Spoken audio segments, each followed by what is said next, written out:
আসসালামু আলাইকুম বন্ধুরা। এই তো পেঁয়াজ কুচি, কাঁচামরিচ কুচি, ধনিয়া পাতা কুচি, জিরের গুঁড়ো, ধনিয়া গুঁড়ো, লবণ, হলুদ গুঁড়ো, মরিচ গুঁড়ো সবগুলোই নিয়েছি। এখানে কয়েকটি পেঁয়াজ, কাঁচামরিচ, ধনিয়া পাতা, ধনিয়া গুঁড়ো, জিরের গুঁড়ো, লবণ, হলুদ গুঁড়ো একসাথে মাখিয়ে নেব। এই তো আমি আগেই কিছু মাংস, ডাল, আলু, অন্যান্য মশলা একসাথে মিক্স করে সিদ্ধ করে নিয়েছি ব্লেন্ড করে। এখন সবগুলোকে একে কাবাবের শেপ দিয়ে নিব। এগুলো বেডগ্রামে কোট করে নিব কাবাবগুলো।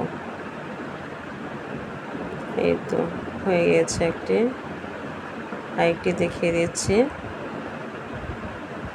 আজকে বেশি করেছি, কারণ একত্রে করে ফ্রোজেন করে রাখবো এগুলো। তো চাইলে যে কোনো 1 মাস পর্যন্ত এরকম রাখতে পারেন। এই তো হয়ে গেছে আমার কাবাব আজকে। এখন এগুলো ফ্রোজেন করে রাখবো। ঠিক আছে, ভালো থাকবেন। আসসালামু আলাইকুম।